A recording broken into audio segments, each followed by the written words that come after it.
Hi, this is Jan Guarino, and you're in Fearless Watercolors. And I'm so happy you're here with me because we have a great photograph that we're working from.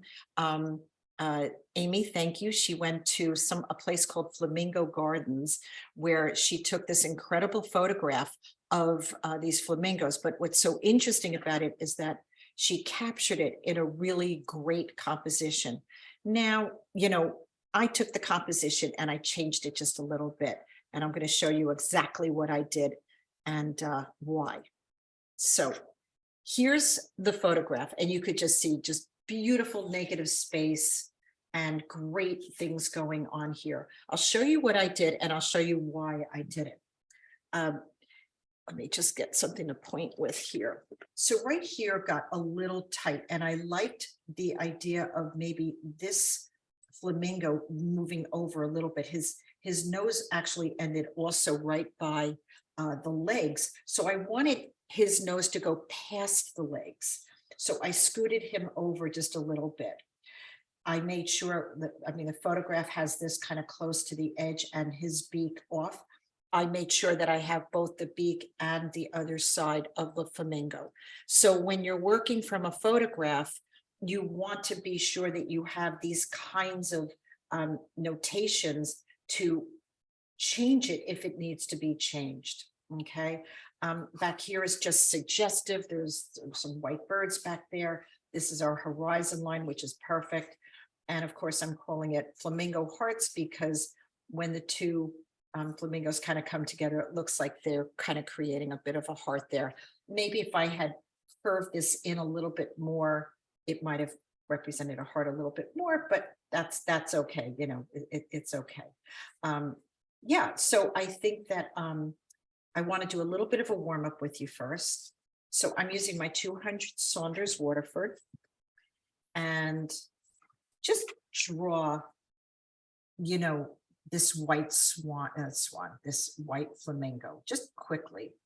It doesn't have to be accurate or anything, just to give us a little bit of a warm up, okay? Because when we do the warm ups, it kind of gives you an idea of where I'm going with my drawing, with my painting, okay? I love the little knobby knees. Okay. And what we're going to do is make sure that we just take our paints and we give it a little bit of water with gum arabic. I don't know what colors I'm using. I think I do, maybe no, but let's see. I'm also going to get my other palette that has my Moon Glow and my there's not much Moon Glow in there, little Shadow Violet perhaps. It also has this new little palette that I created. It also has some of these opaques. So it has these really nice opaque colors, and I never really know when I want to use them. So these are Holbein colors. I've shown you guys the little, I like to do a little swatch sheet so that you could see what the colors are capable of doing. These here are opaque colors. Actually, it goes this way. So these are my opaque colors. And mostly I find Holbein has a good amount of them. The lilac, the lavender, this is Old Holland blue gray, a couple of American journeys. I could send this to you guys and attach it if you'd like to see it a little bit. Certainly the Holbein Jaune Brilliant, and then just white. And then on the other side, I have my Shadow Violet and my Moon Glow, which are really interesting colors for us to kind of create these this idea of shadow. What is a shadow in a white? Okay. I also have these beautiful greens.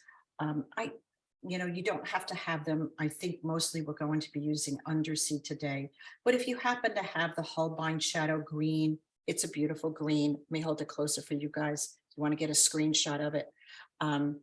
And also of the, I like this Daniel Smith Deep Sap Green. And my orange, my Da Vinci Benzimita, that's another one that I really like. I don't use them often, but I do have them available anytime I might want to use them. Okay, so Yeah, it's really important that you create these kinds of sheets and that you go from 100% color to paper, because that's how you see what colors will do if they granulate, if they break into other colors, if they stay opaque, how they move, that kind of thing. So because of how I think we're going to do this painting, I recommend having a hair dryer close by. All right, and there's my hair dryer. Okay, so first thing we're going to do is we're going to not worry about our edges. We're going to take, about a number 15, 16 brush, okay?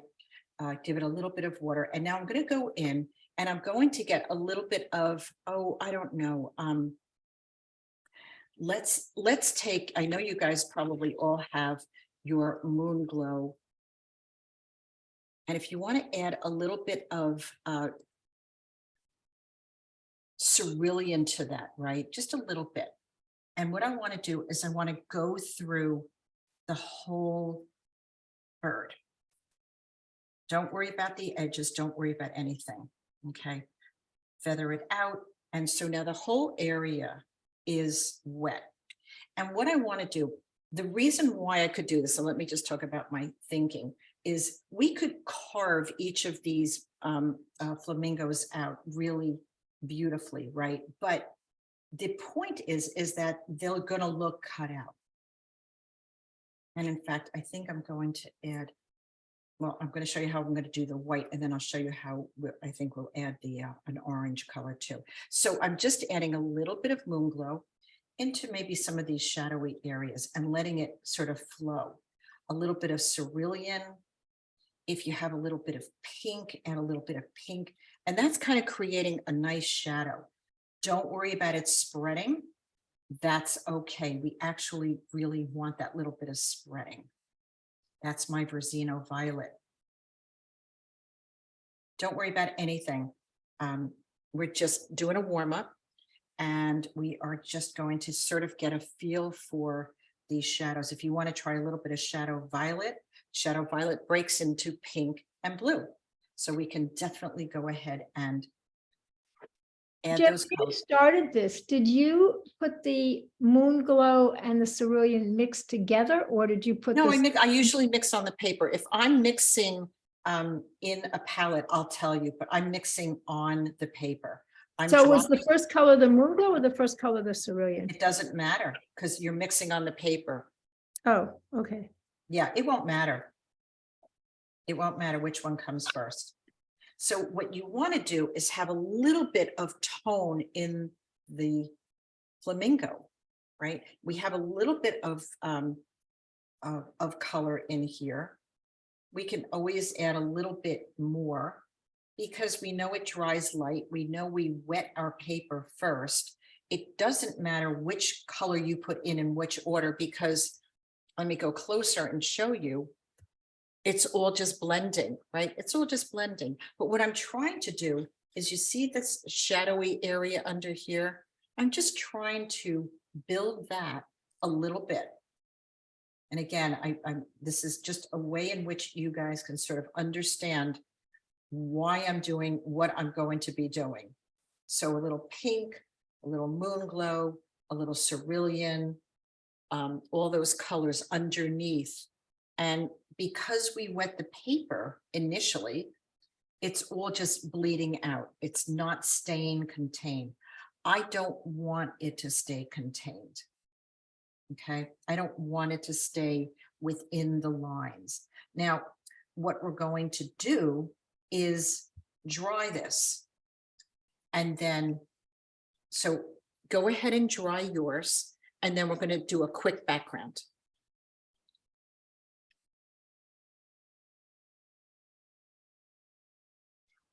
Okay, so this is pretty dry. You may have noticed that I was drying the back side as well. The reason being is that it will help the front to dry faster if you add a little heat to the back as well. Now, if your paper feels cool to the touch, it means there's still a little moisture in it, but that's okay. A little bit of moisture is not the same as damp or wet. Okay, so you're okay if that's the case. So now what we're going to do is something called reverse definition. Now what you're going to do is we're going to take this nice deep dark green in the background, a perfect color to start with. And I'm just going to do this one flamingo is, and now you can go in and do what we call reverse definition. And now what you want to do is pay attention to all the little nuances going on with that flamingo's face, his beak, his body. Don't make your marks too rudimentary, okay? And you could feather it out if you're not ready to do the whole thing.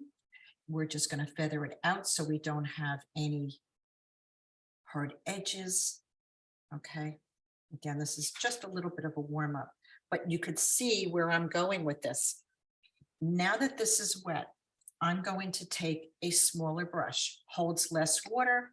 I can get more paint on my brush, and I can now drop in my other color, a little bit more color. This is still undersea, and let it travel down. We'll actually be doing this from the horizon line. There's a horizon line like right here. And this is going to give us not just the reverse definition, but beautiful reflection colors as well. Like this is just trickling down, right? I'm gently, very, very lightly. This is not a heavy touch. So make sure the touch of when you go to put your paint on the paper, it's very gentle. You want it to be gentle, and you want to convince it by holding it on an angle to move down. And so this is what I call charging my paper, right? I'm charging these areas with more color. So I'm really going in and getting a lot of color, just enough water to move down. Now here's a hint. If it's stuck and it's not moving down as much, you'll see there's a bead here. See that bead moving back? You could go up, tilt your paper the other way, let it move up, grab some color, and move on down. Now you could see that this sort of dried over here a little bit. These things are going to happen. I can drop in a little bit more color and let it catch that bead. Here's another way to do it.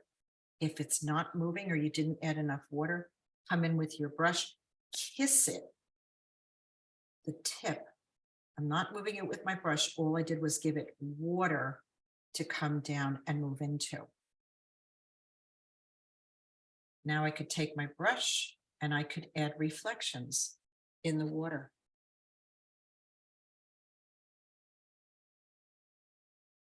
And now we see our beautiful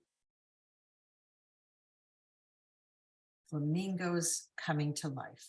And so now I can go back in and charge it up yet again, a little bit more on that side. My brush is shedding, and I could do the other side.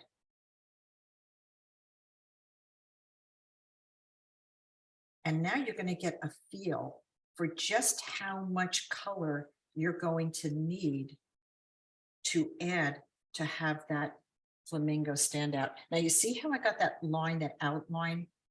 We're going to get rid of that by adding color again to our horizon and tipping our paper and letting it flow down. We don't want those outlines. Those outlines are not something you want. It's just, you want to get rid of them. And you do it with color and water. And so now I added a little bit more there. I can tilt my paper the other way and really charge it up a little bit more. This is a feather touch.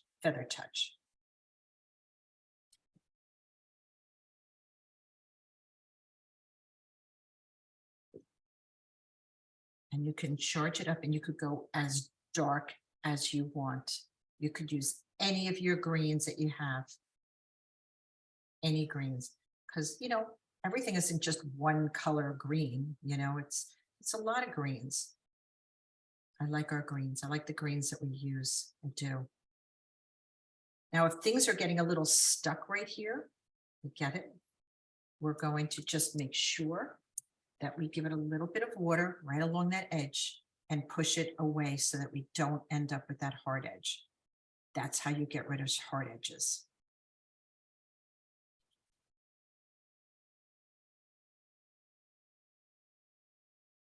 So that is just a little bit of warm up of how I'm thinking of painting this painting. And it's probably not the way that you thought it was going to go, but that's the way we roll here.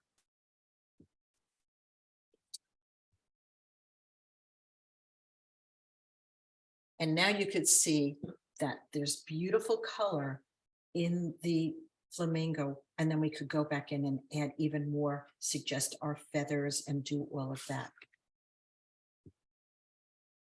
You can drop in more colors if you like more reflections. You could certainly do that. It'll get a little bit more complicated because we're going to be having more flamingos in our paintings. Now you could see here, this is starting to bead up because I'm holding it this way. So you might want to roll it this way, you know, and have that. So you're kind of watching a few things going on. I like the way that this just charged up darker right here.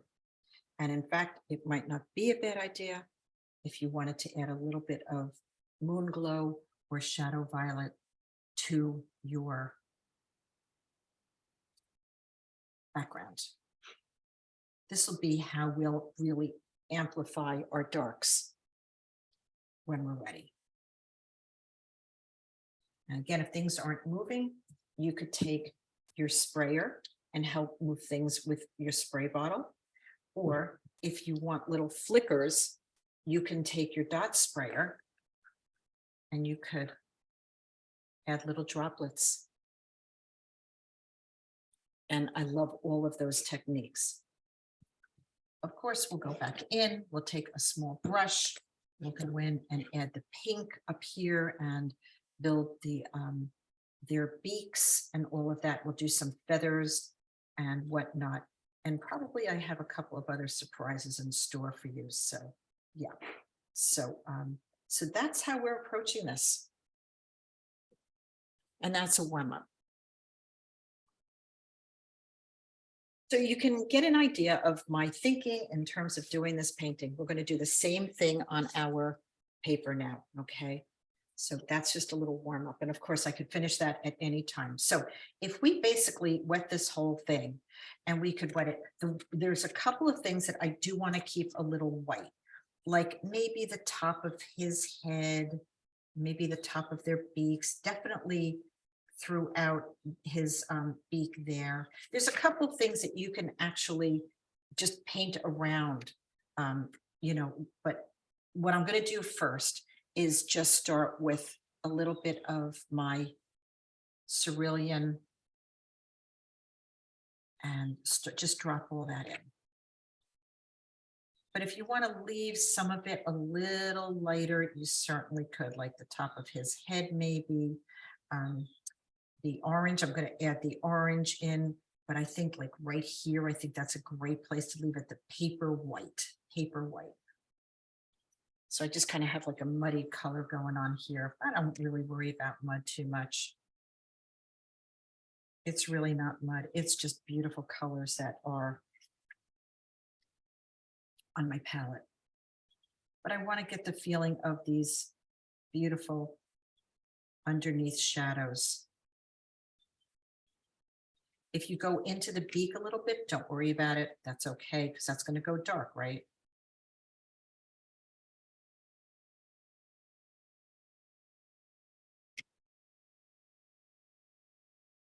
And we can go ahead and add, so I just want water everywhere, a little bit of tone everywhere.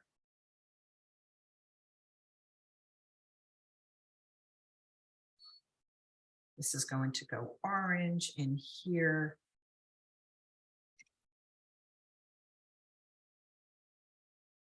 So I did a little bit of saving some whites. I wouldn't say they're enough to say, oh, let's,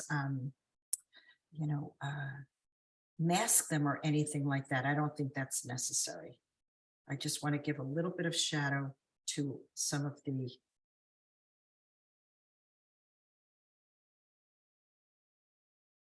underneath and add a little bit of, I just don't want everything to look cut out. So that's how I'm approaching this. Okay. Now to get that coral color, it's really an orange, right? So we could use our Schmanky orange if you have it. You could add a little bit of pink to that. So this is again where I just let the color kind of flow from my, I'm not going to worry about where it's going because remember our background's going to go way darker, but it needs a little bit of pink. So I'm adding a little bit of Rosino violet as well. And I'm just letting it flow out because that's super painterly. So a little orange, a little bit of pink.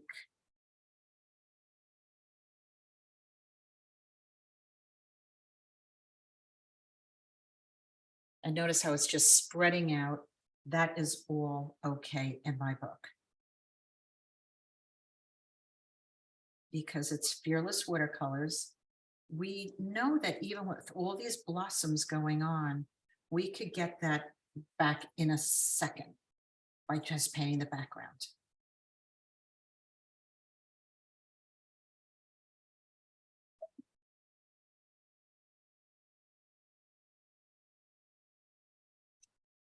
Because there's so much and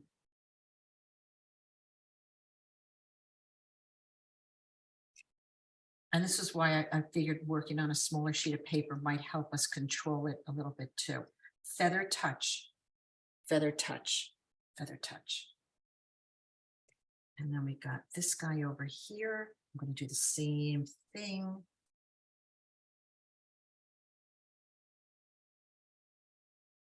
And this is also where you get to, find your, what you're willing to let go of. Where do you want to be painterly? How do you want to approach a subject matter? This is not the only way to approach this, of course. It's just the way that I thought would be so much fun to paint this way. Now, of course, as it spreads out, it's going to get very lighter on the inside. So you may have to go back in and drop a little bit more color in, a little bit more pigment in, deepen the value a little bit, or maybe not, maybe just keep it soft. I think I'm going to leave it and see what it looks like when we add the drama to the background. If your paint gets stuck, just gently push it aside and let it melt together. Because as beautiful as Amy's photo is, no one's going to say, oh, wait a minute, I saw those flamingos and they didn't have that shape, or they didn't do this, or they didn't do that. No one, this is your interpretation. And it should be, in my mind's eye, nicer than the photo. As nice as this photo is, we want to be even more painterly with it. That's a little cerulean.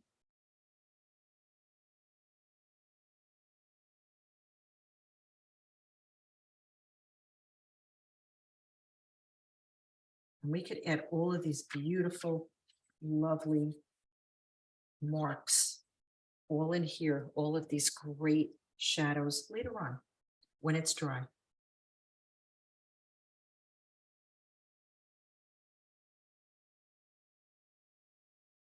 And this guy looks like he's starting to get some orange happening.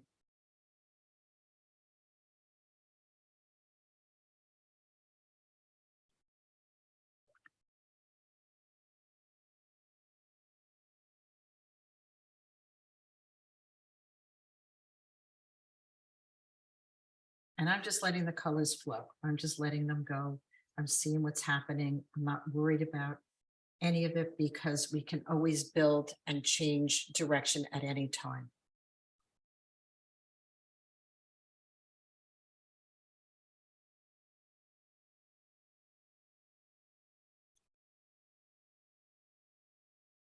It's just also a really fun way to get rid of white paper, right?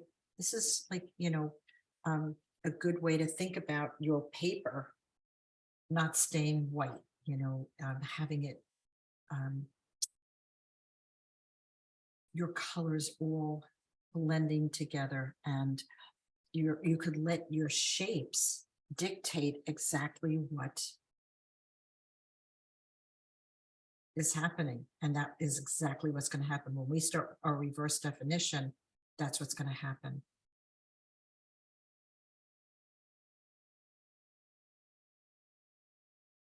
So I'll make a mark and then I'll wait to see what happens. Yeah, it's bleeding out. It's fine. There's nothing that a nice deep dark green will not correct on all of this.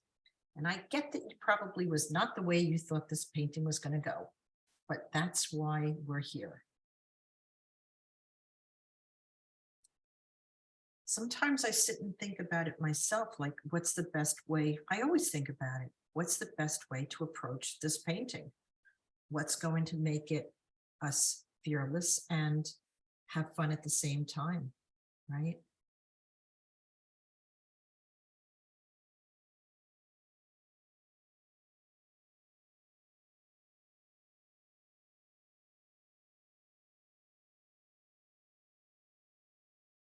So again, the colors are for they're an orange and a pink for the ones that have been gobbling up the shrimp.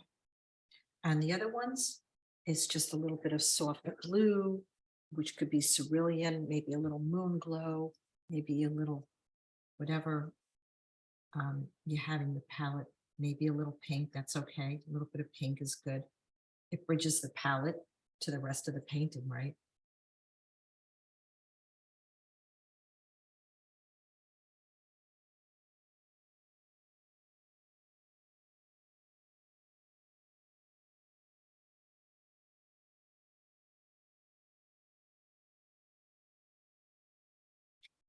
And you know what? I get it probably is your feeling that your painting looks like a hot mess.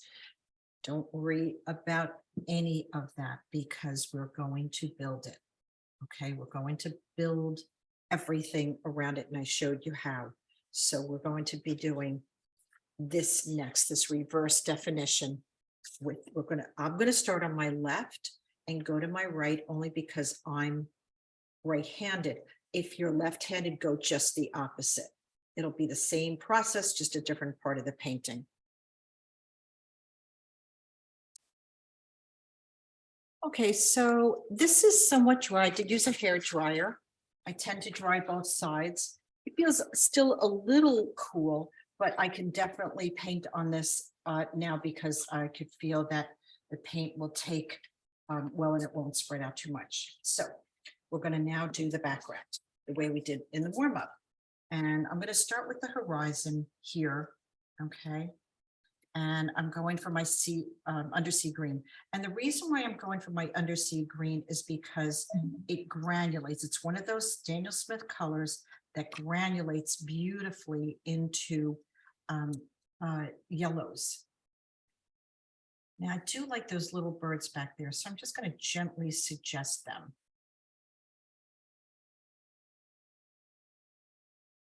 I'm holding my paper on an angle. Notice my watercolor bead right there. I'm going to add to that a little bit more color. I don't want this edge going too hard, so I'm just going to soften this over here.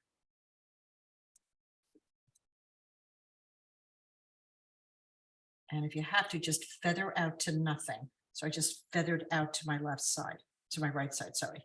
So okay, there's that bead. I want to use that bead. So let me just go back and utilize that, these beads kind of happening here.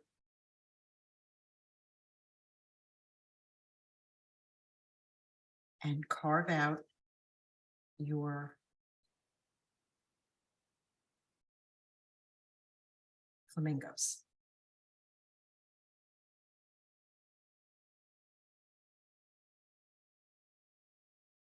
Watch how much water you add, because the more water you add, the more drips you're going to get. So you just want to be able to control that. If you have multiple greens, try multiple greens. That's kind of nice.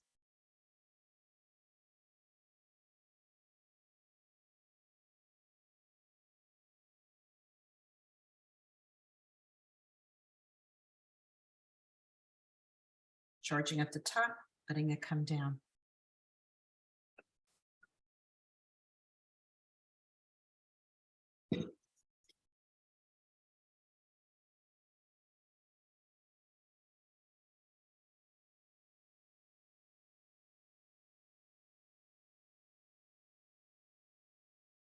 It's going to have some pieces of paint there that are just not dissolving. It's kind of interesting. I don't see that happen very often with Daniel Smith colors.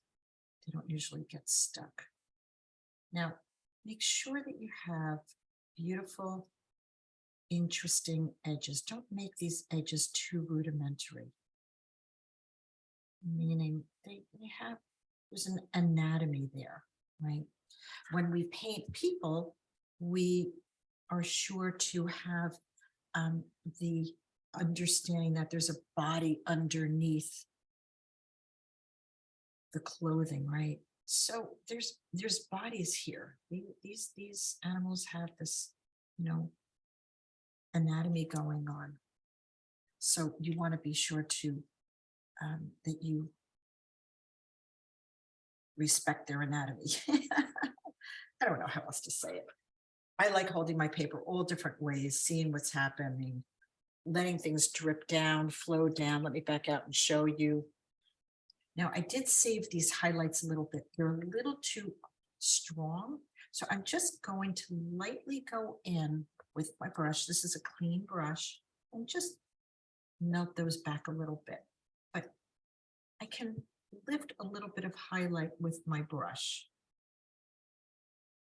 if you want to, if that's something you want to, kind of hold on to. I'm going to hold on to something there. I'm not exactly sure how much. Make sure you feather around to where you haven't painted yet. Yeah, there's some very interesting anatomy going on. And don't move on until you're kind of ready to. So if you're not ready to, just feather it down, and don't paint it till you're really ready to let it go. So I'm going to go back up here because I see a couple of things that I want to have happen with my colors and my greens. And now this is a little counterintuitive, but I'm going to add a little bit of orange in here.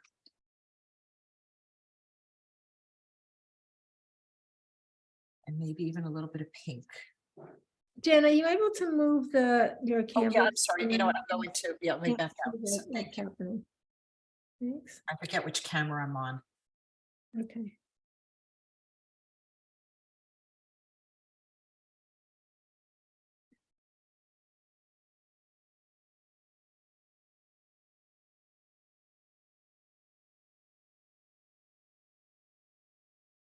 So the little bit of pink and a little bit of orange really looks nice.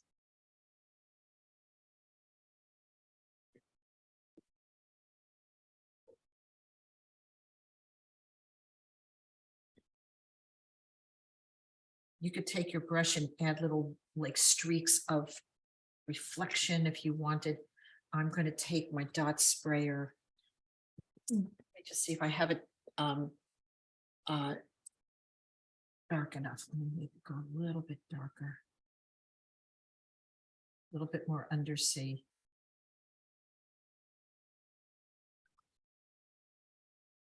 I'm going to feather off the top here so the color kind of flows up a little bit more.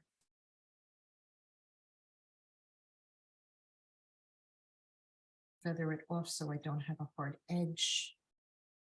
That's going to be going darker.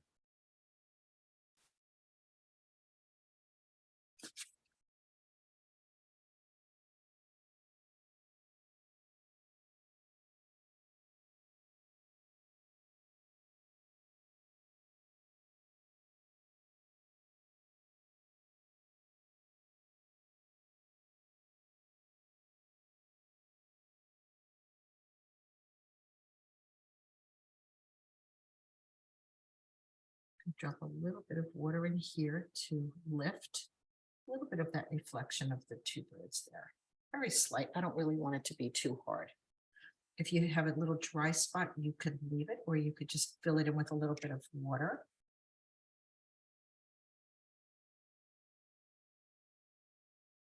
If you want things to go a little deeper and darker, that's a little moon glow. And what you do in one spot, you don't have to do everywhere.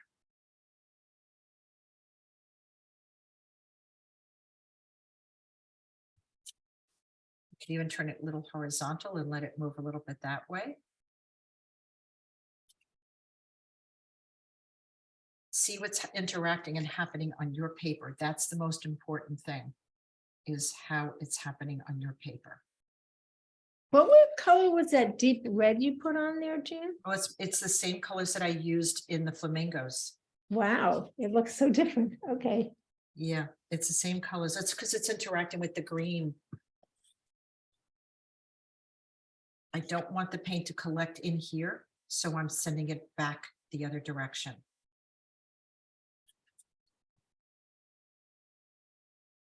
And I'm going to do what I call a lost edge right here, guys.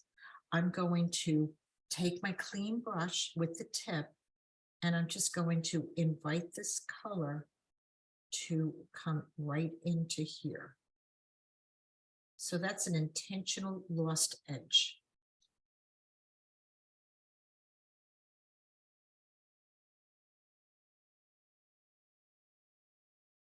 And what that means is that there's really enough edges to tell the story that I really don't need to keep that. So look, I'm just gently suggesting that it move into this area right in here, which is really, this area here is really our center of interest. There's another center of interest, which is where the two flamingos are sort of touching their beaks, but the real center of interest is taking us down, and it's going to be in here. So that's a little bit of a lost edge. So what I'm doing is I'm just gently letting that flow and having it just move a little bit into that area. So, you know, watercolors are these hard edges, which we have here, and soft edges.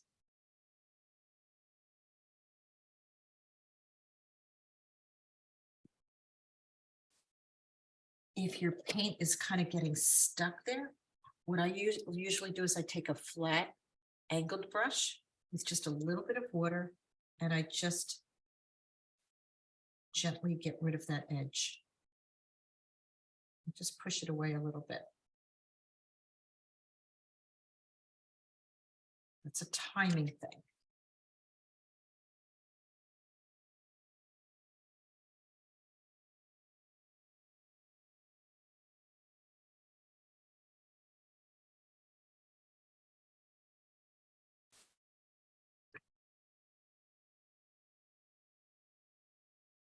Okay, I'm going back out and show you how that's looking.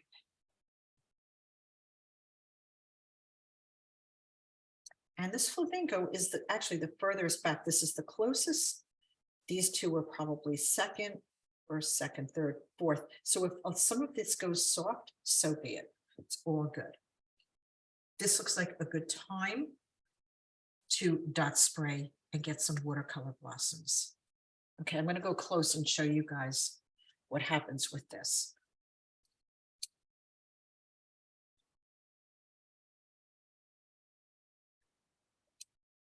Okay. That looks nice.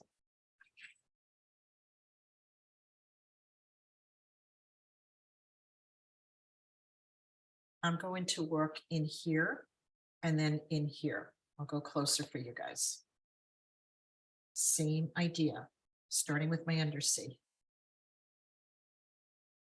I'm watching my photograph because there are some really beautiful, interesting little nuances to his face, his beak, his neck. Some really good stuff in there.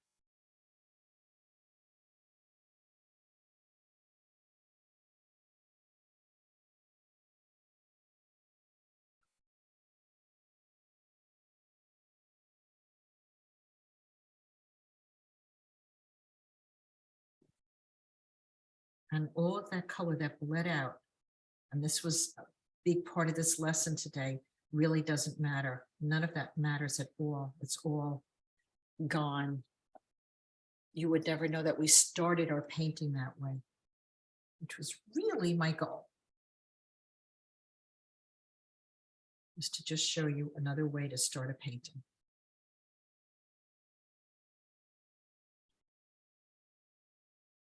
If you look at it and you think about it and you're like, oh, that's a lot of white, I get that, but I could do something with that white. I could perhaps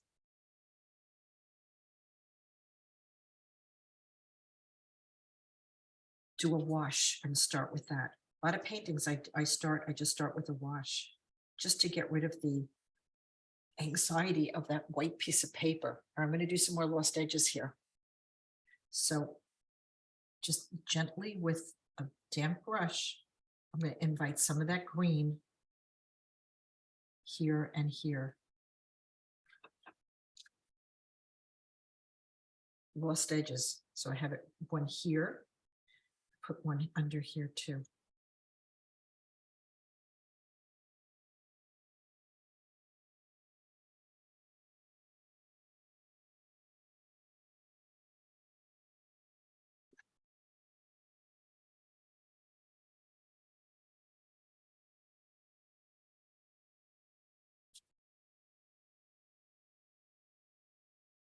I'm going to do this middle part. This is not wet anymore, so I'm working dry.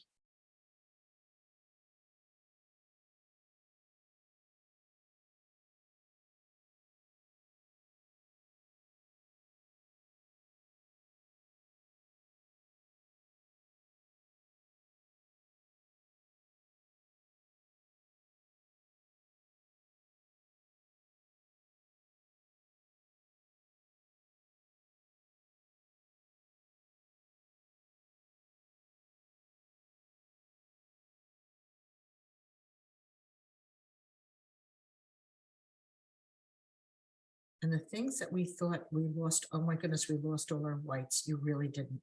You may have lost whites, but you didn't lose lights. And that's why working into these darker areas now with this reverse definition is creating these beautiful shapes.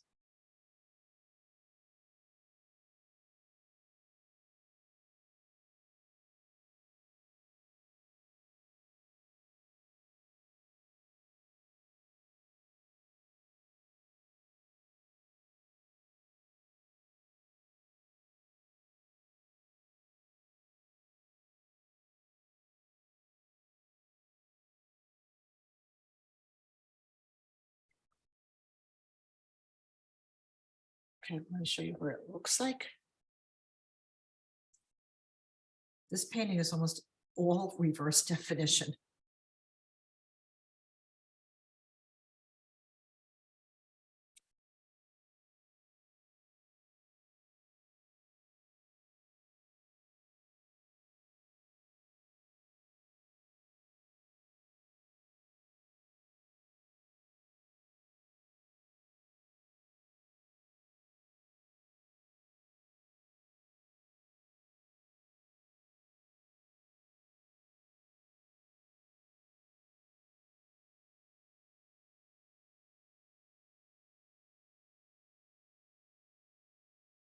think this is a good place for another lost edge right under here.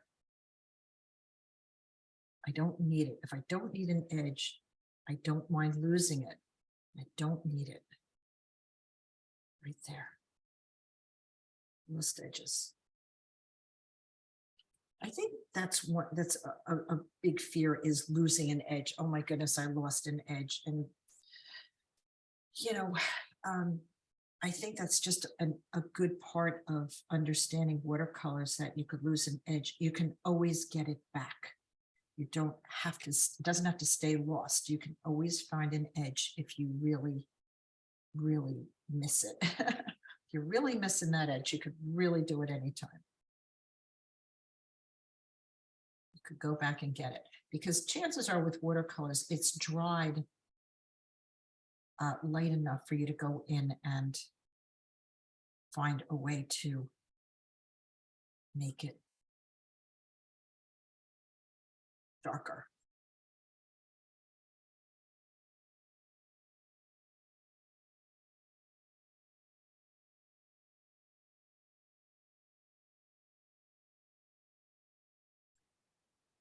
So notice I'm keeping all of the edges onto my right wet so that I don't end up with a hard edge.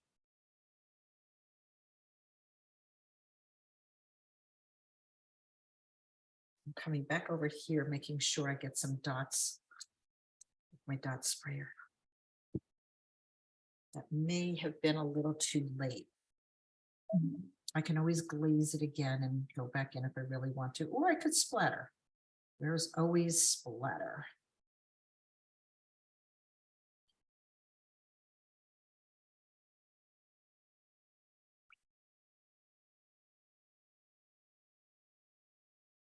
Leave your lower right corner a little light so that you could sign it.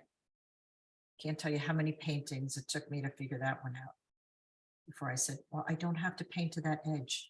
It's not necessary. It doesn't matter if I do, you know, if I feather it out. So now I just feather it out. I always think of an area that I could sign, because you want to sign your work.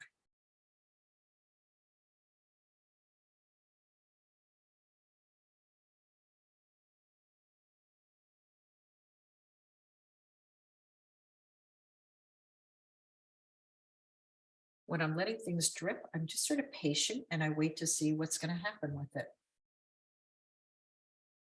If I'm not patient, I add a little water.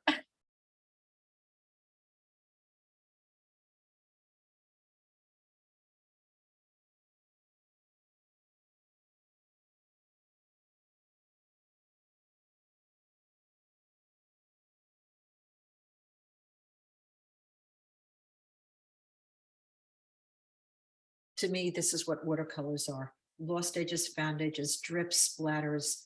It's all the beauty of watercolor.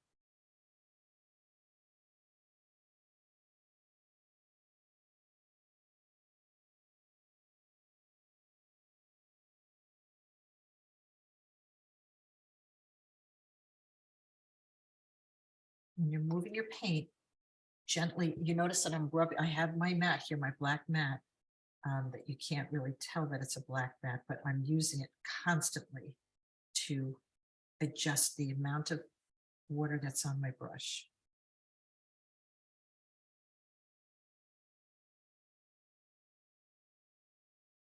What is your black mat? It's Something you're wiping the water off with? Yeah. Or- I monitor how wet my brush is on a black dish mat. It doesn't have to be black. Mine happens to be black, or even just a black towel, you know, something that's just right here that I could just adjust. So if I go in and I change, I'm rolling my brush on here, and now it's taking a lot of the water away so that I can monitor how much moisture is on my paper. Yeah, because I'm having trouble as I'm filling in all of this background for it to not make strokes. I'm Yeah, I'm so using you a just scroll probably the same size as yours, but you don't have all these strokes showing. Nope, I don't, because I'm not stroking to get it down. I'm letting it go down because I keep charging the top and I let it flow down. So I'm holding my paper on an angle. Yep, I don't have strokes. I don't. Okay, I'm gonna have to just stop painting for a minute and watch this go down. Yeah, so it just means, it's a technique you haven't really done before, and maybe you want to, practice doing that. We did it in the warm up, but yeah, it's a it's a big part of how I paint. Wow, that is such Letting, a huge difference, Jan. Oh yeah, my it's a God. big difference. It really is. I don't want Wow. to push the paint around. Yeah, because I'm pushing the paint around and you can You're see pushing the the paint marks of around. it all being pushed around. What we say in class is stop it. What? Just stop it. Yeah, it's I get what's happening. And when I go in here, this is a feather touch, but I'm moving it into a wet area and I'm letting it flow. That's really critical. And Hmm. that's a big part of how I approach my paintings, is exactly like that. Wow. I tilt it backwards, forwards, left, right. So the two magic ingredients of watercolors is water and gravity. I think those are the two magic. You have to have the right paper and you have to have the right, um, uh, you know, um, paint and paper. That's critical. But beyond that, to me, it's water and gravity, using gravity to your benefit. This is a little too wet to, oh gosh, I think it's, okay, here you go. I think it's a little too wet to hit this with the dot sprayer, but maybe I want to add a little bit more color right here and have it travel this way.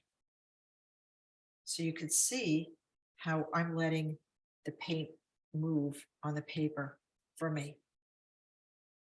That is a lot of what I do.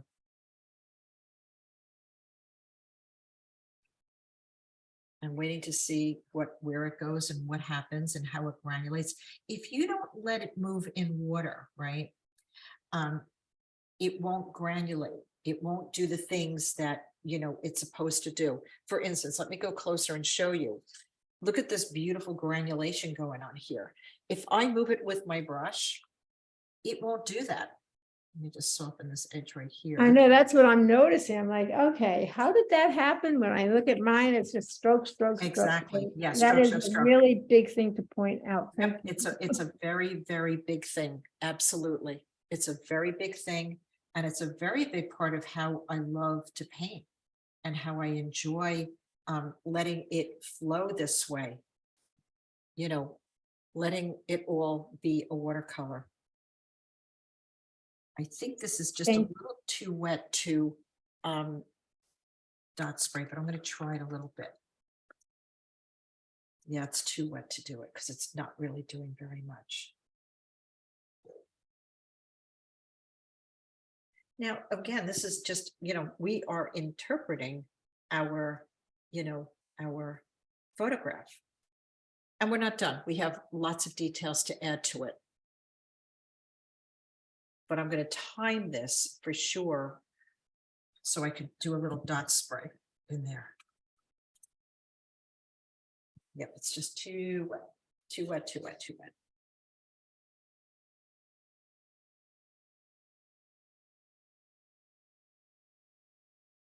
Now I do see over here that line there, so I'm going to paint upside down and I'll show you how to get rid of that line. The way to get rid of a line is to paint it and have it move in the other direction. You could see I'm carrying the paint now towards the top part of the painting. And if you'll notice, I got rid of the outline.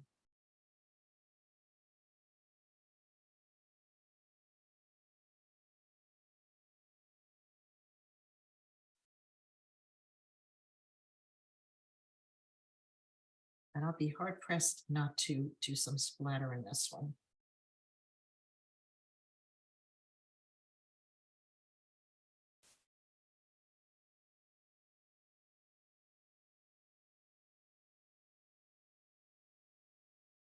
I'll show you how I'm going to do it. So I really have to wait a little bit. See, it got a little edgy right here. So all I have to do is come in with a little bit more color and paint away, paint away, paint away, paint away from that edge.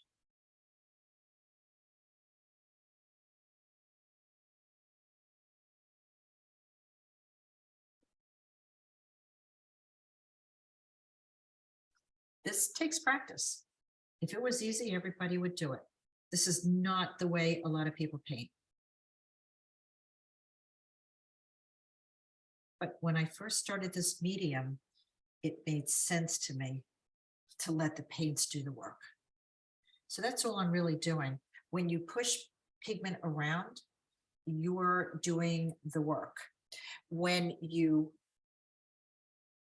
let it move itself, you're letting the paint do the work. That's a very big difference.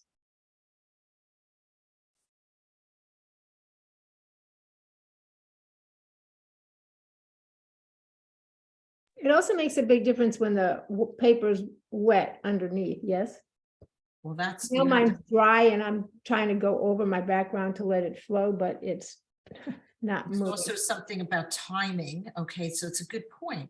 So there's a timing involved also, when to paint and when to let it rest, when to move to another area. So you notice I'm moving around the painting. I'm not staying in any one spot because it will, you'll kill it. You'll kill it with love. You'll kill it with love. And I get that, you know, I understand that. I truly do. But it's something that we all do. And, you know, you want your painting to be, you don't want perfection. You just want fun. You just want joy. You want to see what, you know, what it was that attracted you to this painting. So that's what we're looking for, and its composition and its shape and its color.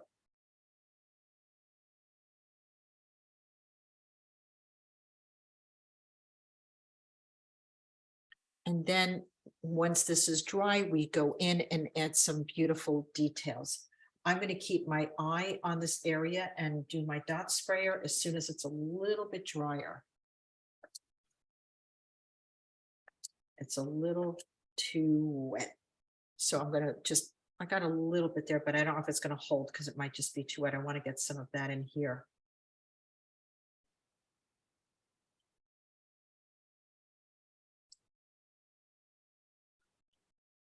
Okay, so before we go any further, what I'd like to do is go in with a small brush and get some details like those crazy yellow eyes, okay, and the dots. So let's get the eye, yellow eye first. This is really right in here. So crazy.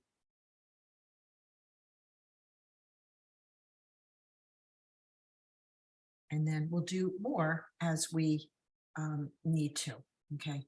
Maybe add a little yellow up here to this eye. You don't really see them that much. Yeah, we don't really see these too much. Okay, that was really important. Now, to get your dark beaks, what I'd like for you to think about is getting the deepest, darkest color that you could muster up. So that may be, I don't use black, so for me, it's not black, but here's the thought. If I wet this area, let me go close and show you. If I wet this area where the beak is, right, I'm going to leave a little bit of light on the top of it. I'm just going to give it a little bit of water. If I add every color that I have here to that beak, I'm going to get a deep dark color. Now that it's wet, I'm going to just start with a little moon glow because that's kind of a dulled out color anyway. It does break into beautiful colors. Well, maybe that's all we need to do. Let's just see how that looks. There's a number 10 brush I'm using. It's got a pretty good point on it.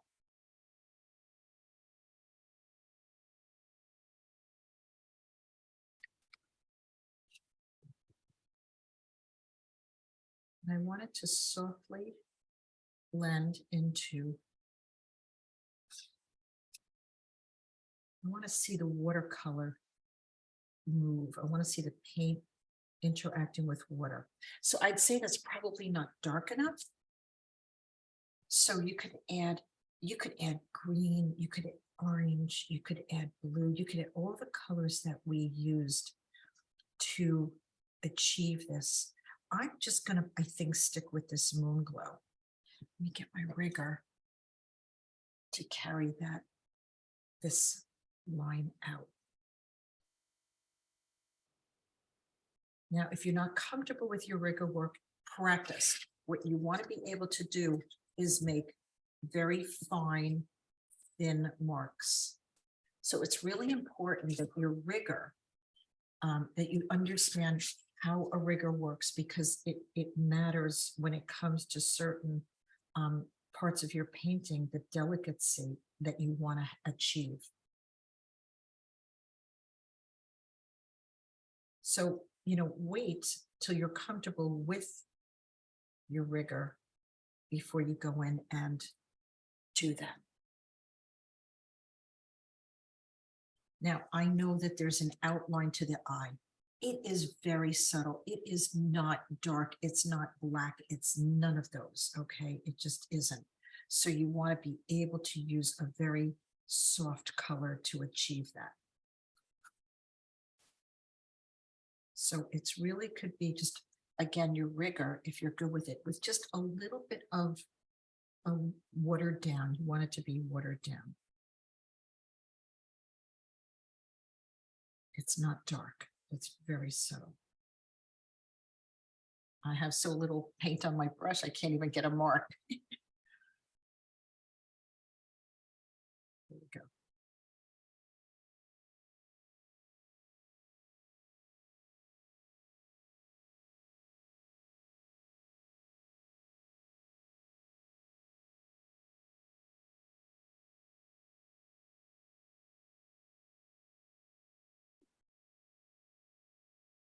It's not really, really as dark as the beak is.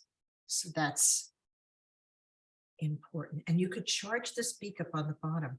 See, I just charged it up and it's going even a little bit darker.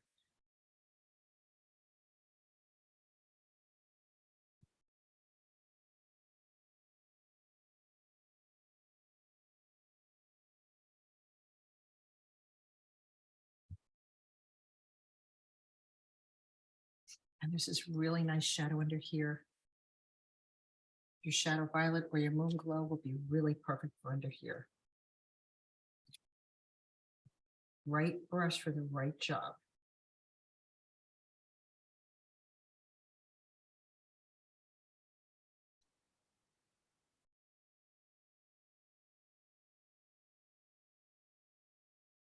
So now when I back out, you could see how adding those little bit of details really have an effect on your painting. I'll show you something else that's going to have a good effect on your painting, and that is having these some suggestion of feathers.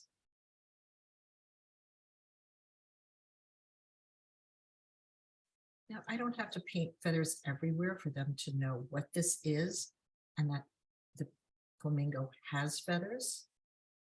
So, again, I look at it like I don't want to kill it with love.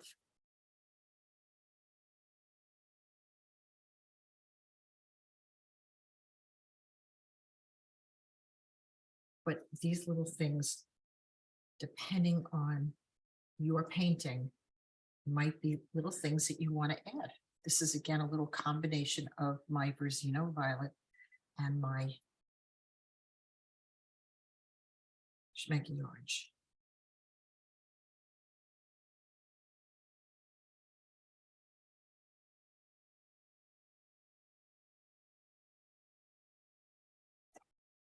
Subtle, just subtle, okay? You see where I'm going with this? I'm going to continue to do more of this everywhere.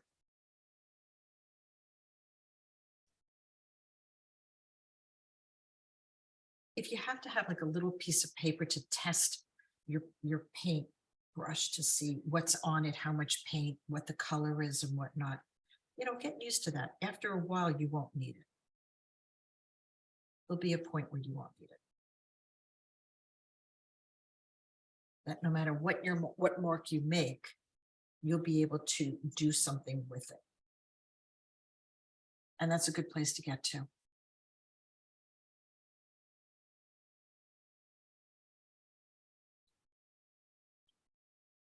When you start realizing the marks that you're making really can be moved very easily with a little bit of water and your brush.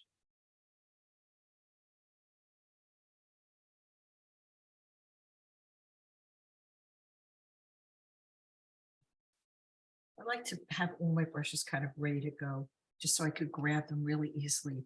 I don't want to use a little brush to,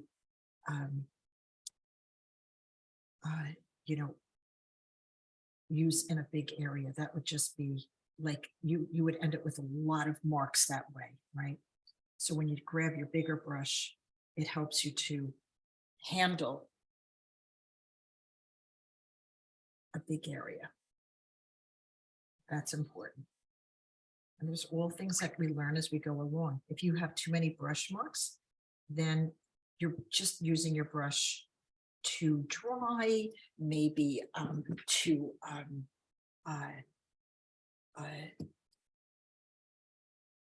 you're moving everything more than you need to be. There's a lot of different reasons.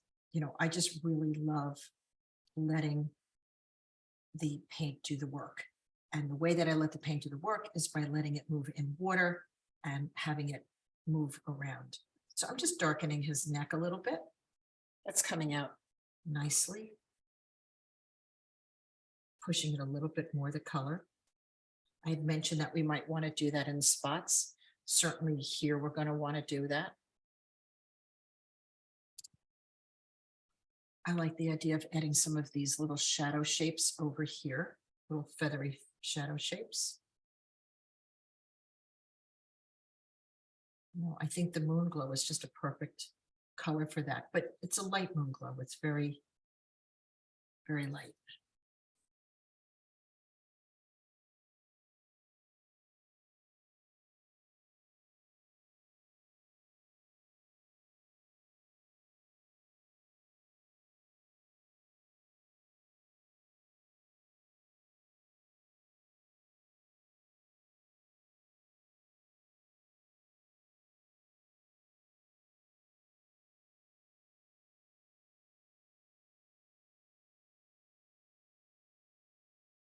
So this is where your style comes out. This is where your desire to have more details or less. This is where all of that starts to happen.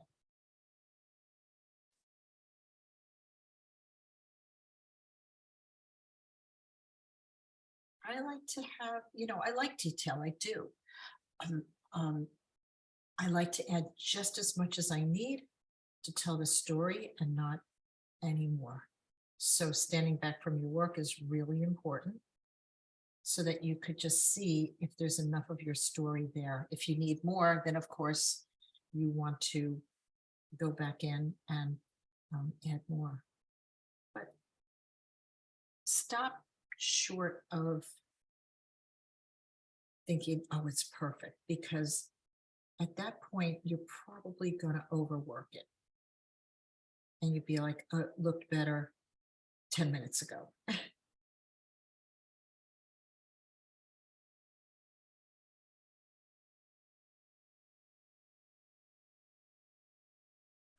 And once you start adding these details, you're going to see that you really, all of the things that we did in the background really are supporting exactly this. This is where it all starts coming together. So, we judge our work way too fast, way too fast. This isn't coming out good. I did this wrong. I did that wrong.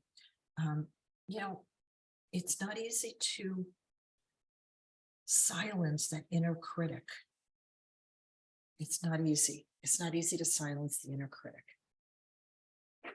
But it's good to silence it. Say, just be quiet. I'm not done.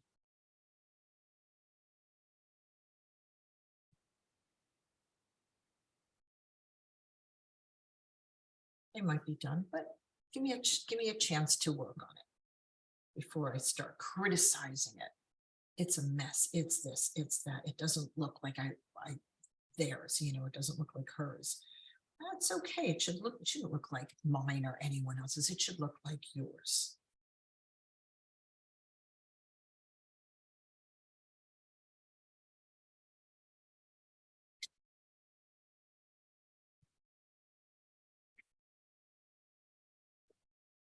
This is just a little bit of moon glow.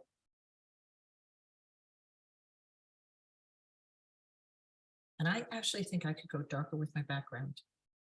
So I'm thinking of doing that.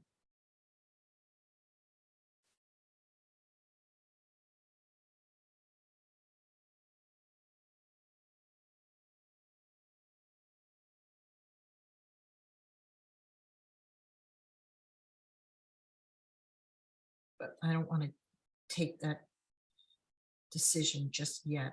I want to add my details and see what I'm thinking, how it looks. Stand back from it.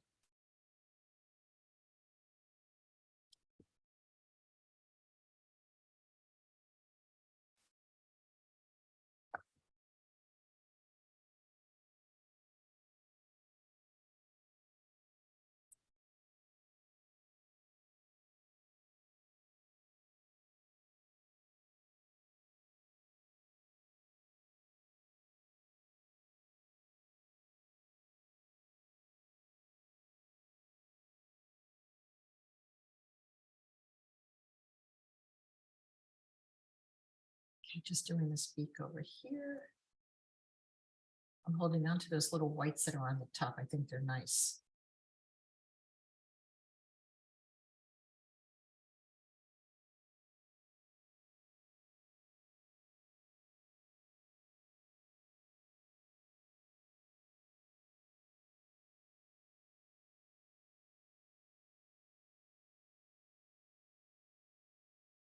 Using way more paint than water right now. Very big difference in how we started.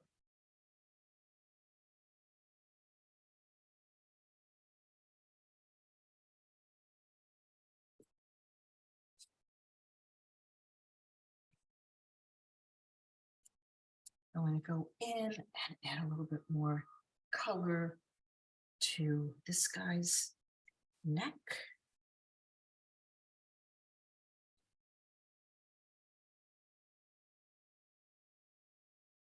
Maybe I could go a little darker. What I'm doing now is what we call glazing. So I'm glazing this color over. Right? I'm just glazing over, not really going too crazy. Just giving it another coat of color just to have it pop a little bit more.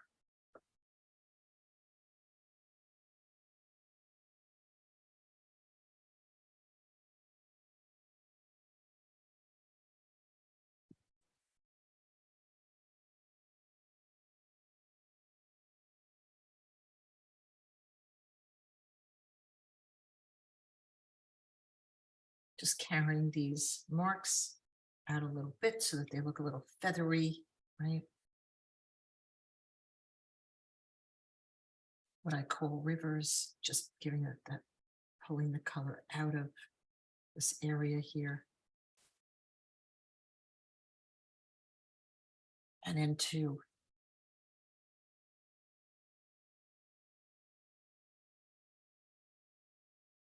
the body area, right?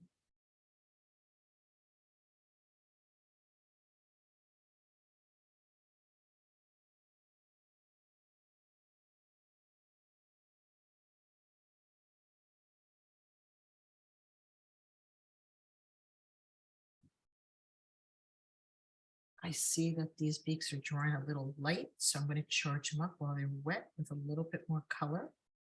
It's my moon glow.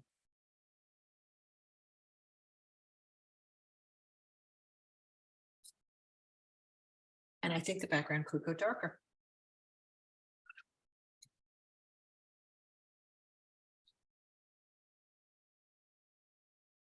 Or maybe just an area of it, you know, just maybe this area. I don't have to do it all. You don't, what you do in one spot, you don't have to do everywhere.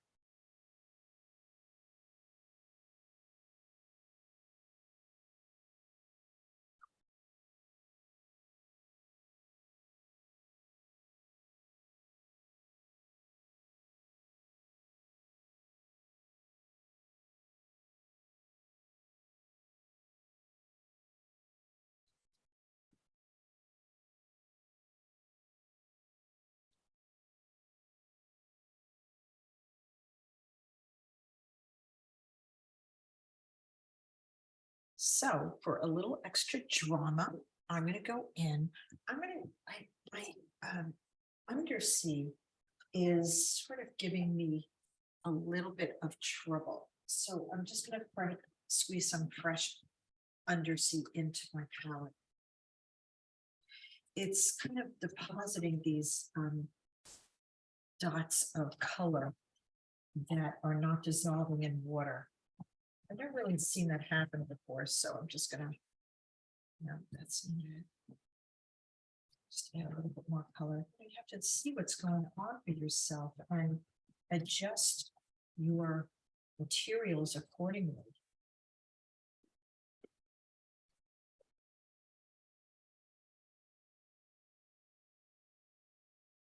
Well, is it possible? I don't have undersea. Is that really possible? I don't have it here. It's not possible, but it is. I don't see undersea. Oh, that's disappointing.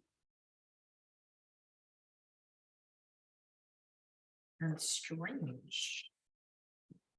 Okay, no, it's okay. There's other greens. What's the issue? So I'm going to go into these greens here that I had here. Maybe try those and go a little darker. So my undersea, I don't have it. So I'm just going to try this. Oh, what is this color? Let's see. What did I say it was? Those new colors that I have.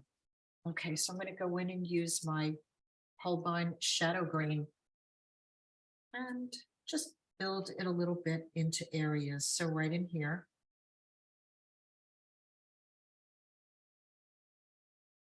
I'm not going to do it everywhere. What I'm going to do is I'm going to take my big brush and just let this kind of move into this area. Now it looks like I'm pushing the paint around. I'm not. I'm just adding water for it to flow into.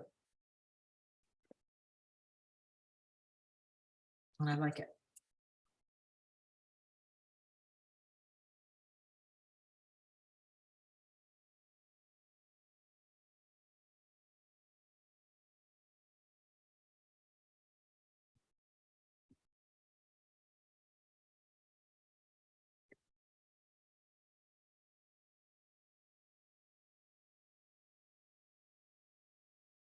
Understanding and working with the watercolor bead is really, that takes skill, but it's a good skill to learn.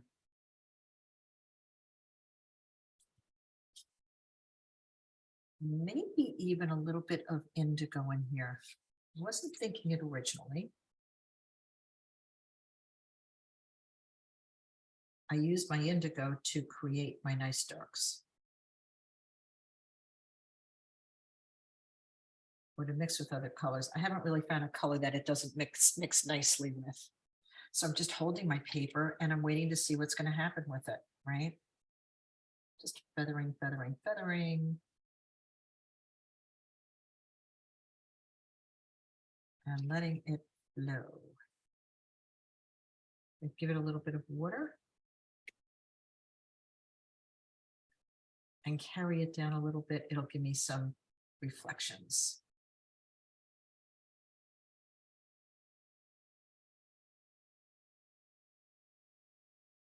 And it'll also, because I'm holding the paper on an angle, it won't give me that edge that I didn't want.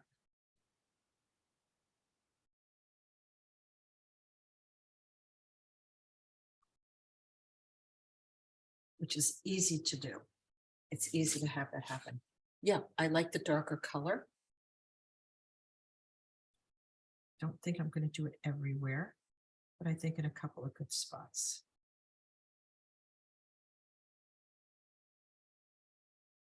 So I clean my brush, I wipe it on my mat, and then so it doesn't have so much water on it, and then I let it carry itself into the painting.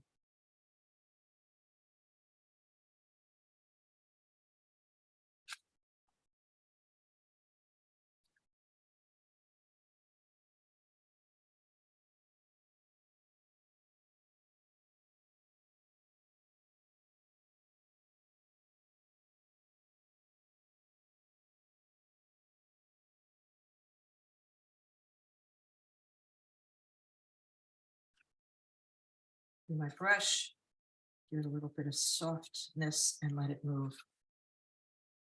And I think if I work in here a little bit more and carry it down, it'll look good. So this is something I could not have predicted before.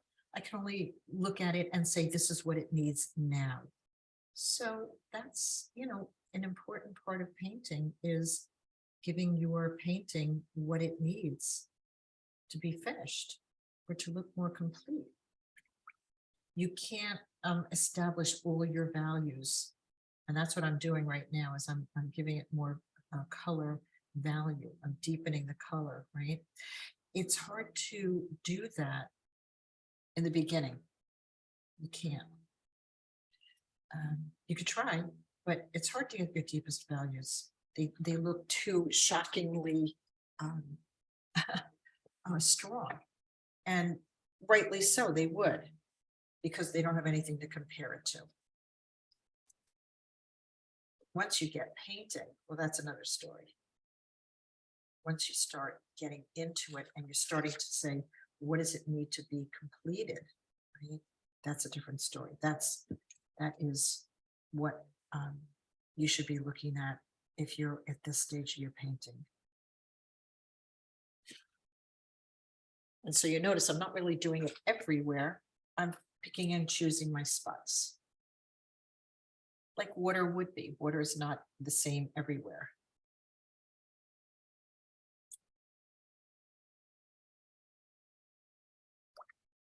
Feather it where I want to hold on to more of the undersea. And less where I don't want it.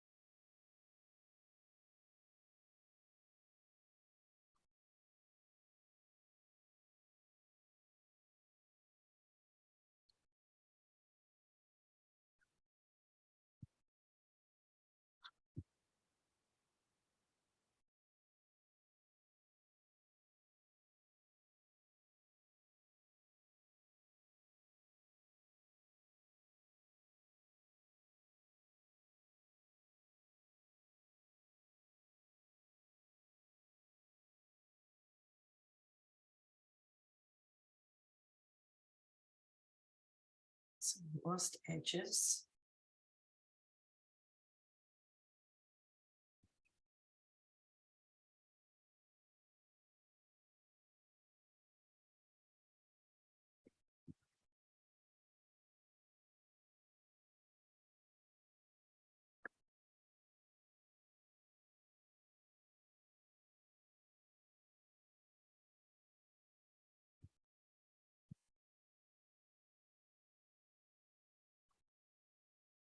Creating some dots, watercolor blossoms with my dot sprayer. It's a little too wet to do it here.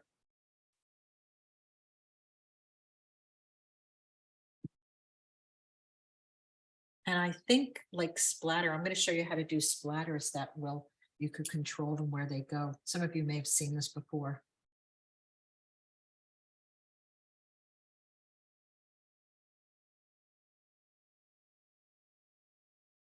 Just have to wait for it to be a little bit drier. Just monitoring my edges a little bit.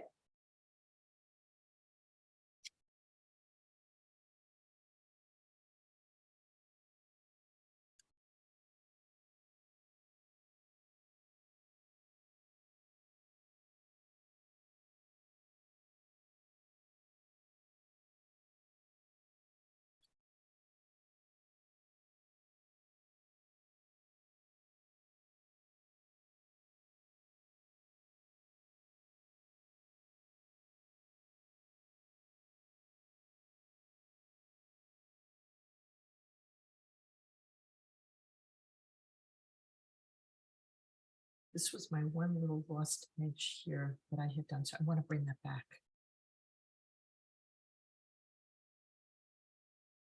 And this is where I say, is it in the photo? No. Do I care? No. It's kind of my attitude with certain things, that I don't have to have it all in the photograph to interpret it. That's not important.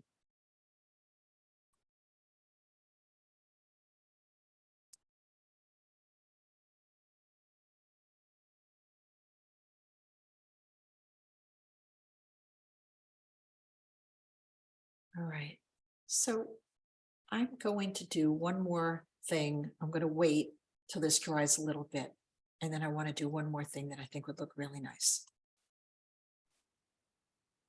Okay, so I was thinking it might be nice if some of these areas were a little lighter. So I have my water bottle. Normally I would take it to the sink. This is an adjustable water bottle nozzle, and you determine how thick or thin you want that stream of water to be. Okay. And now I can take this, let me move this down a little bit more so I could see what you see. And again, I would normally do this over the sink, but this is my little water bottle here. And I could take, put it down a little bit more here. And I could take my water bottle and I can stream it so that the color is just coming right off. And I can lighten the whole area. See how that just lightened up? Now I could do the reverse also. I could go this way. And it gives you an opportunity for some interesting things to happen that might not have happened before. Okay. So.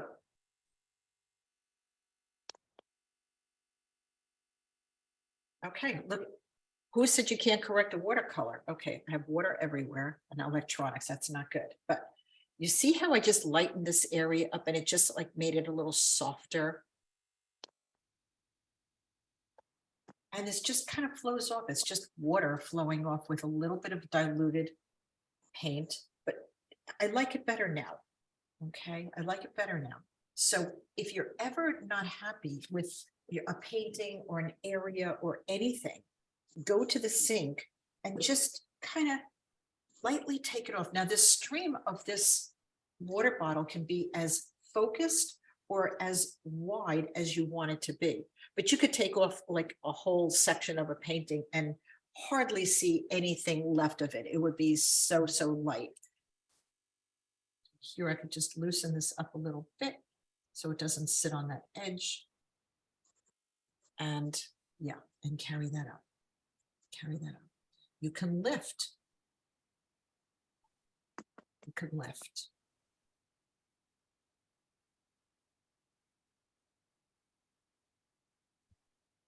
And I don't think we used any staining colors today. We really didn't. But these are like pretty reflections going on. So I'm going to try this. And then I want to just work on the birds here a little bit because they're a little bit, what I would suggest is just going in and just having them be, just glaze over them a little bit right now so that they are just a little bit in, not white, white, white. And we'll go in and finish those up.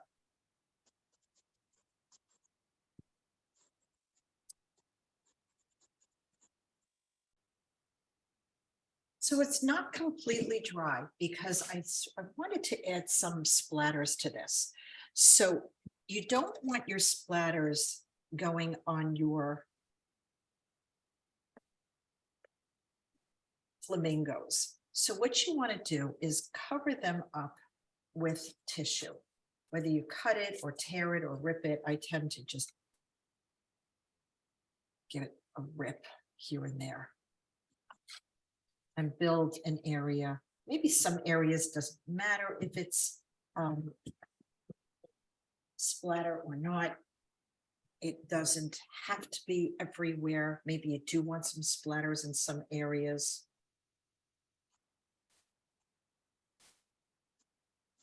I'm never really completely finished with a painting until I decide if I want to add some splatters.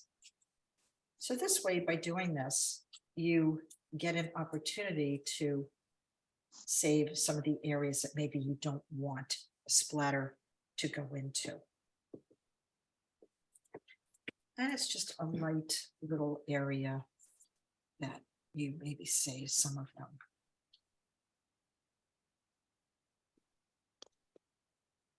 Maybe you don't save the whole thing, maybe just part of them. So I love doing this.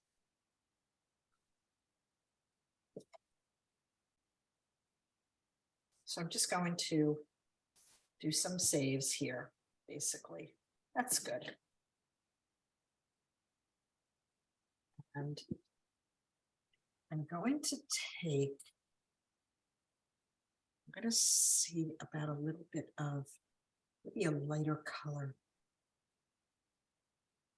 Well, let me start with my moon glow. I mean, my undersea. So I'm going to tap it with a little bit of, now where it's wet, it will be softer. And where it's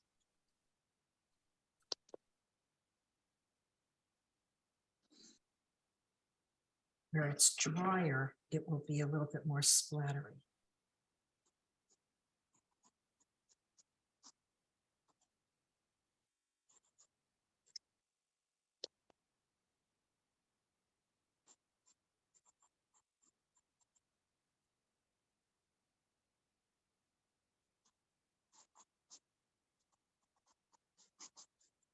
Okay, I'm going to take this off and take a look and see if I'm happy with all those splatters.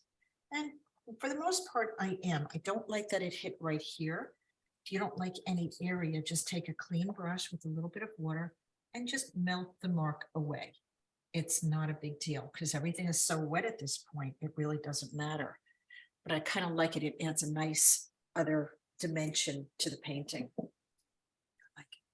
So what I want to finish up with is these two little birds up here.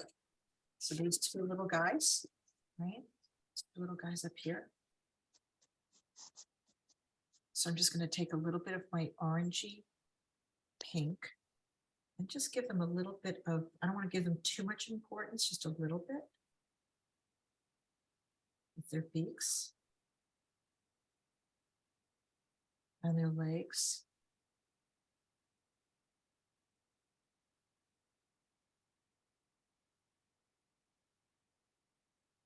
It's a little wet, but I think it'll be okay.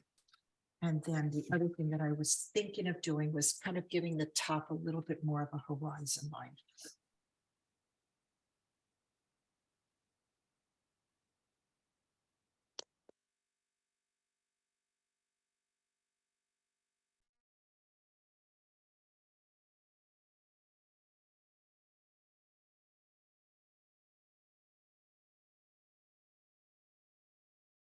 So I did add a line going straight across, but now taking my brush, I'm just softening so it could travel up. And it just gives it a little bit of a horizon line.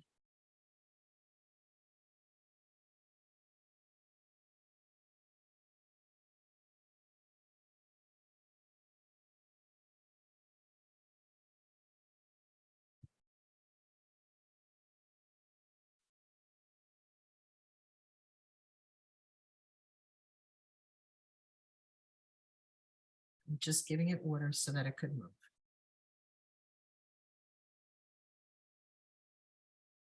Make sure your beaks are dark enough.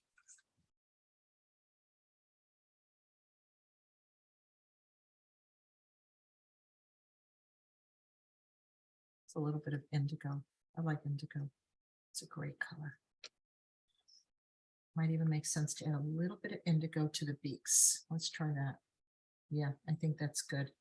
Dan, are you able to bring that in a little closer to see those two little birdies in the back?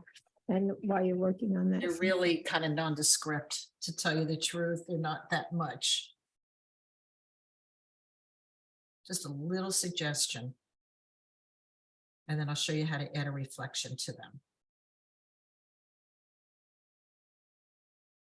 So you take your flat brush and with a little bit of water on it,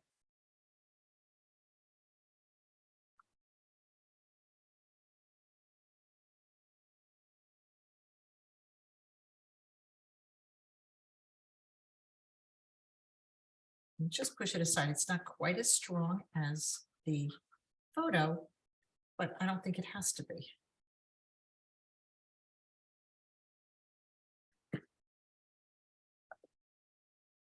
Just a little hint of, with a flat edge angled brush, you can push that paint aside and give it some horizontal reflections. Just a suggestion.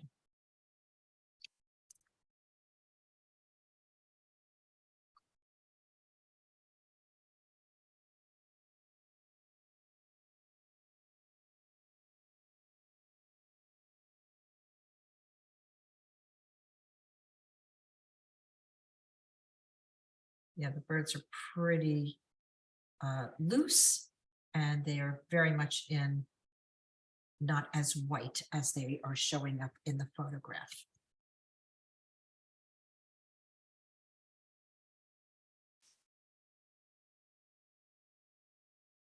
And by the way, those kinds of reflections you could kind of add anywhere. You could go in and push the paint away anywhere at all. Same as you could get rid of your edges the same way. It gives it a nice opportunity for reflections anywhere in the painting.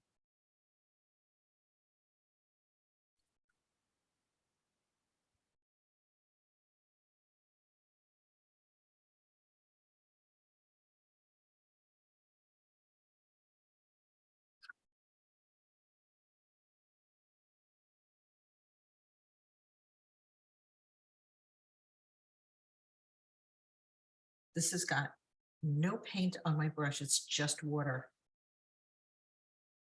Adding these reflections.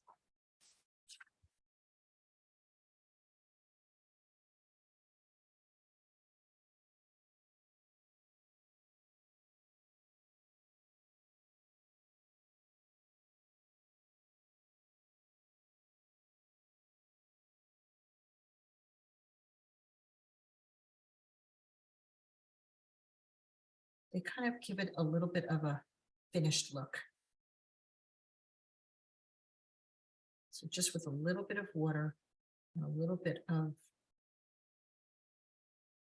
nudging, you'll get some reflections. I wouldn't do it everywhere. I think, pick and choose where you put it in would be fine.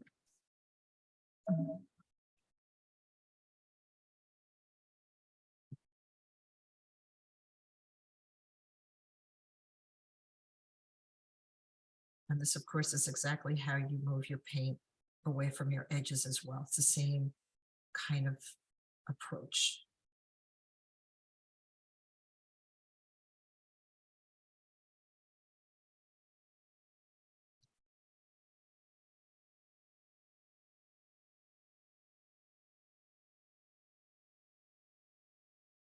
Adding a little bit of indigo to the beaks, just a little bit. That one kind of leaked out a little bit. No problem. Just take your tissue and just say, stop moving. Just stop moving.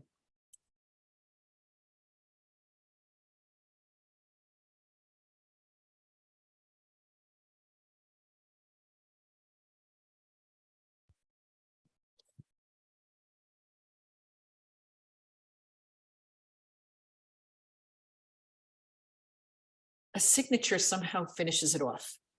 I can't explain it, but it just does.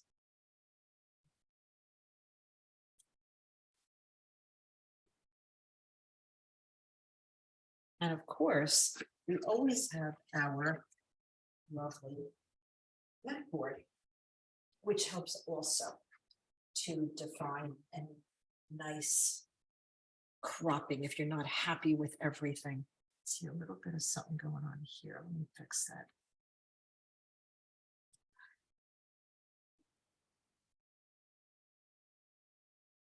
So your mat board gives you the opportunity to see what it will look like with a mat around it.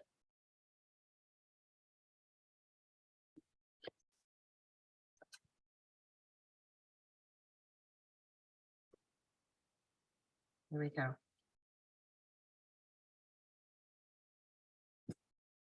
That makes it art. When you mat it, when you sign it, mat it, frame it, hang it, it makes it art. That's what changes your painting into being something more than just, oh, this little thing I did. It changes it. Putting it vertical changes it. All of those things change it tremendously. So consider those things before you toss it out.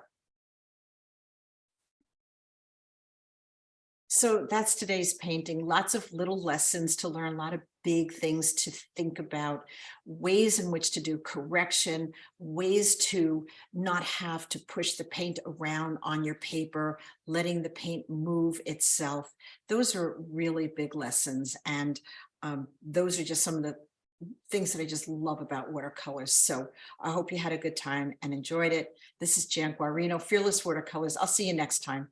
Bye now.